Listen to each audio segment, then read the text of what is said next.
Everything in it is the Lord of heaven and earth, and does not live in temples built by hands, and he is not served by human hands, as if he needed anything, because he himself gives all men life and breath and everything else. He himself gives all men life and breath and everything else.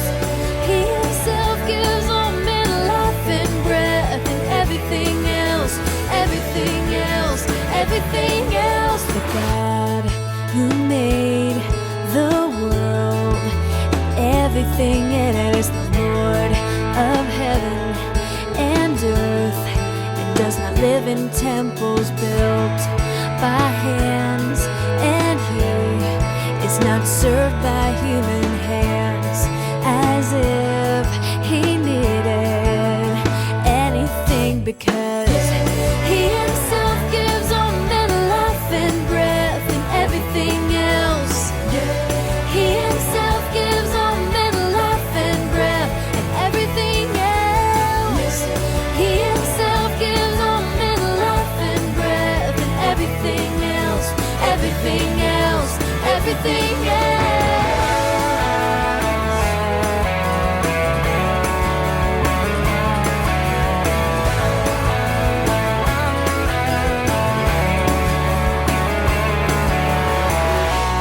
He himself gives all men life and breath and everything else.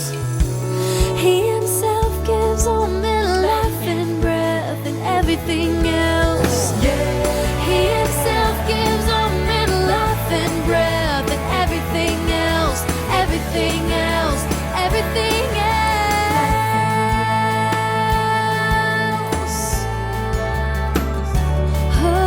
Life and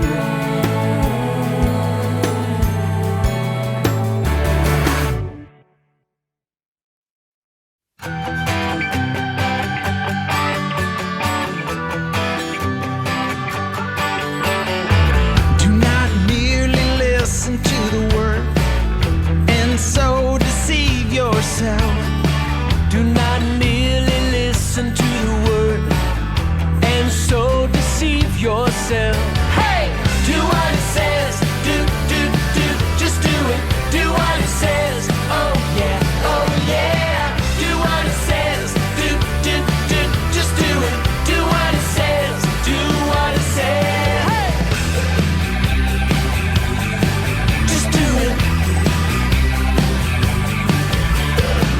Do not merely listen to the word and so deceive yourself. Do not merely listen to the word and so deceive yourself. Hey, hey, do what it says. Do, just do it.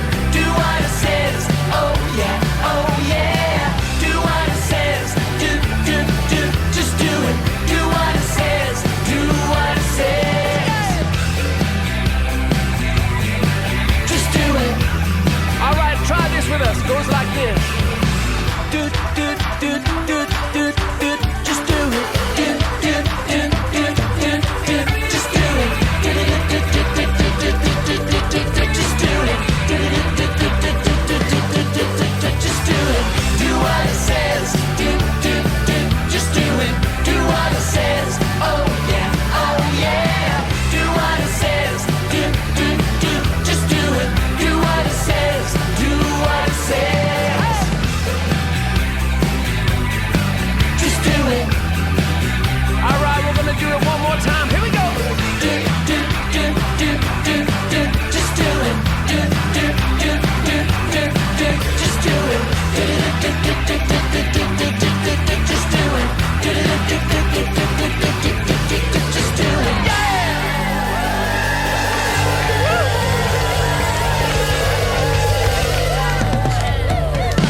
Paul wrote to the Galatians about going to Jerusalem with Barnabas and Titus. He went quietly to talk with the leaders, James, Peter, and John. When they heard he was sent to preach the gospel to the Gentiles, those who were not Jews, they welcomed Paul and Barnabas. They all agreed Paul should go and preach to the Gentiles. In Antioch, Paul heard that Peter, sometimes called Cephas, often spoke to the Gentiles and ate meals with them, at least for a while. But when other believing Jews came to Antioch, Peter stopped spending time with the Gentiles or eating with them. Others saw what Peter did, and they too withdrew from the Gentiles. Even Barnabas changed what he was doing. Paul knew this was not right. He was so disappointed with Peter, and he scolded Peter in front of everyone.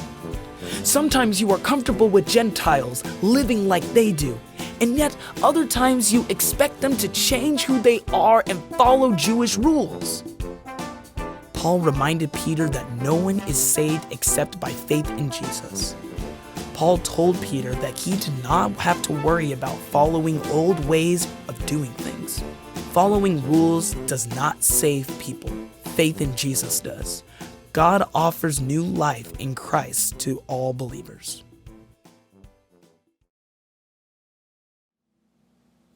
Well, glad you could join me. Table for one, please. I'm getting ready to eat, as you can see, at one of the fanciest establishments in all of the world. Now, one thing I know about eating fancy food is you must wear the right attire. So, I'm all bibbed up and ready to go, because one thing you don't want to do is make yourself unclean when you're eating. Get it? Unclean? Well, if you don't get it, that's because you haven't heard about the little disagreement that Paul and Peter had back in Bible times. Oh, fingers up at the fancy establishments. See, here's what happened. Paul knew that once you became a Christian, you could eat anything that was put in front of you. But Peter didn't always know that as well as he should, because, growing up a Jew, there were some foods that you were allowed to eat, and there were some foods you weren't allowed to eat. There were some people you were allowed to eat with, and some people you weren't allowed to eat with. Now, Paul sits down and sees Peter only eating at the fanciest of places with the fanciest of people. And in that, calls Peter a hypocrite. You want to know why? Here's why. Because when you know the Lord, there's nothing you can eat, there's nothing you cannot eat, there's nothing you can do, there's nothing you cannot do that would make you not right with God, because your righteousness is found in Jesus. And so being a Christian is about knowing and following Jesus, nothing else, no matter what you eat or who you eat with. And so Paul and Peter had to be reminded that the ultimate source of our standing before God doesn't come in fancy food.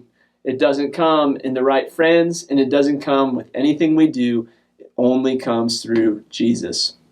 We'll see you guys soon.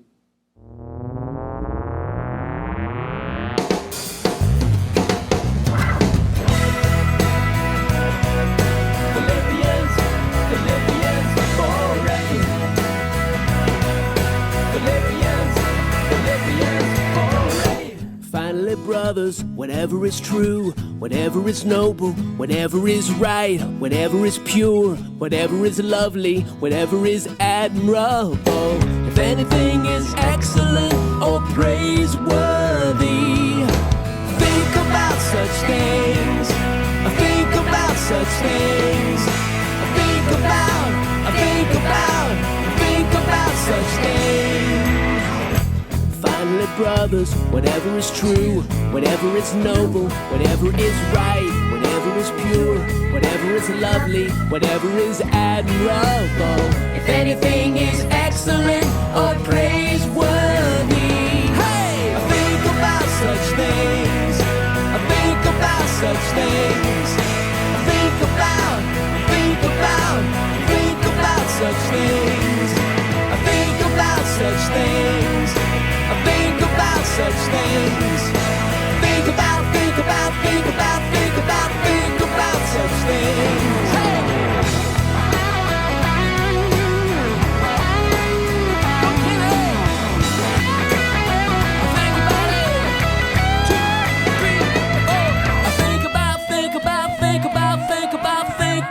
Such things, that's right. Think about, think about, think about, think about, think about such things. Here we go.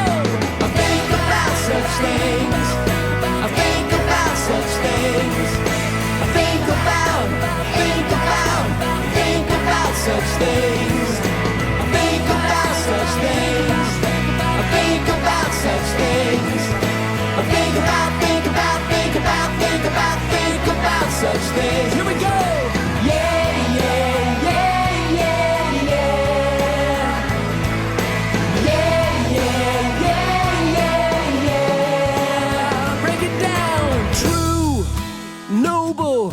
Right, pure, lovely, admirable, excellent,